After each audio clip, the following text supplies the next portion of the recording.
2 நிமிஷம். அது வரைக்கும் நீங்க பாட்டு ப்ரிப்பேர் பண்ணுங்க. நியூட்டன் விதிகளை 100 முறை படித்து விட்டேன். நியூட்டன் விதிகளை 100 முறை படித்த போதும் ஈர்ப்பு விசை தத்துவத்தை அவள் கண்களில் தான் கற்றுக்கொண்டேன். விழுந்தது பழம் அல்ல என் மனம்.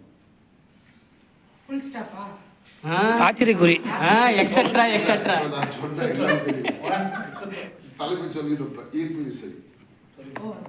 நியூட்டன் விதியை 100 முறை படித்த போதும் ஈர்ப்பு விசை தத்துவத்தை அவள் கண்களில் கற்றுக்கொண்டேன்.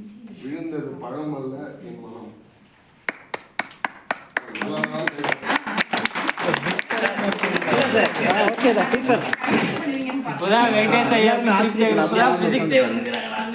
எல்லாமே வந்து துளிப்பா. துளிப்பான்னா ஹைக்கூ. இப்ப நம்ம வாழமுனியெல்லாம் தெரியும். அவங்கெல்லாம் சேர்ந்து கடலூர்ல இப்போ ஒரு தமிழ் ஆசிரியர்கள்லாம் சேர்ந்து ஒரு முத்தமிழ் கூடல் அப்படின்னு ஒரு இது ஆரம்பிச்சிருக்காங்க. தமிழ் ஆசிரியர்கள்லாம் அது என்ன கொண்டு போய் ஏன் சேர்த்தாங்கன்னு தெரியல. சரி சேர்த்து விட்டாங்கன்ட்டு நானும் சில இதில் இருக்கிறேன். முதல்ல வந்த தலைப்பு காற்று அப்படிங்கிறதுக்கு தலைவர் காற்று ஐகோங்கிறது கடைசி வரையில் மட்டும்தான் தெரியும். எல்லாருக்கும் தெரியும். காற்றுக்கு வடக்கிலிருந்து வாடையாய் வருகிறாய், தெற்கிலிருந்து தென்றலாய் வருகிறாய், மனிதனுக்குள் வந்தால் மட்டும் மாறி போகிறாய். காற்று. நீங்க சிரிக்கிற மாதிரி 2 பேர் கை தட்டுற மாதிரி காற்று.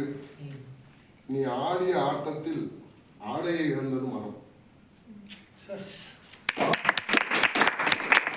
லேட்டாதான் புரிதல் வருது. புரிஞ்சா கை தட்டி புரிதல்.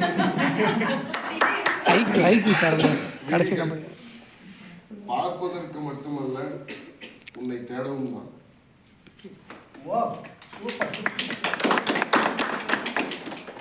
கனவு இரவுகளை திருடிக் கொண்டு நினைவுகளை மட்டும் தந்து போகிறாய்.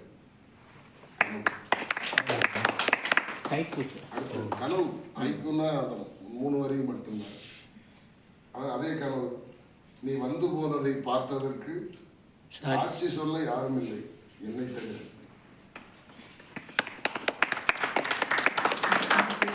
புன்னகை வலிகளின் கூட்ட நெரிசலில் பல நேரம் சிக்கிக் கொண்டாலும் சில கணம் இதழோறும் இளைப்பாற மறுப்பதில்லை புன்னகை.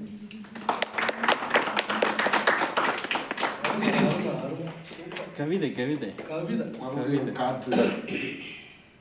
விழுந்து விழுந்து சிரித்தன பூக்கள், கிச்சு கிச்சு மூட்டியது காற்று.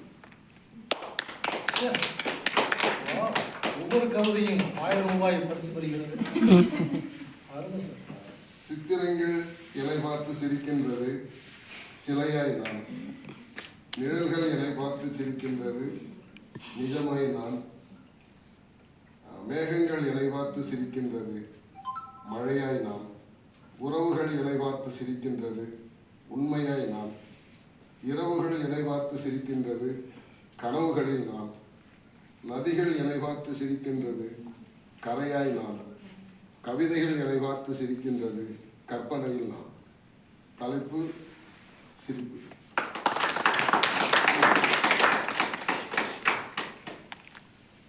கனியா மரம். 40 ஆண்டுகள் கடந்து விட்டன. பூக்கவில்லை, காய்க்கவில்லை, கனிகள் ஏதும் தரவில்லை, இலைகள் கூட உதிர்க்கவில்லை இந்த தந்தி மரம்.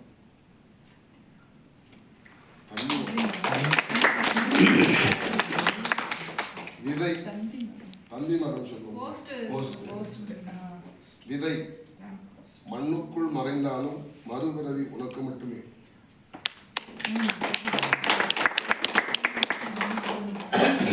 ஒற்றை பிரசவத்தில் 1000 நட்சத்திரங்கள்.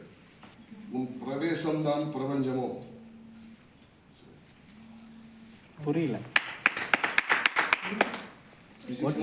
இல்ல சார், புரிஞ்சது, எனக்கு புரிஞ்சது. இல்ல இன்னும் யாருக்கும். ஒற்றை பிரவேசத்தில் 1000. அதாவது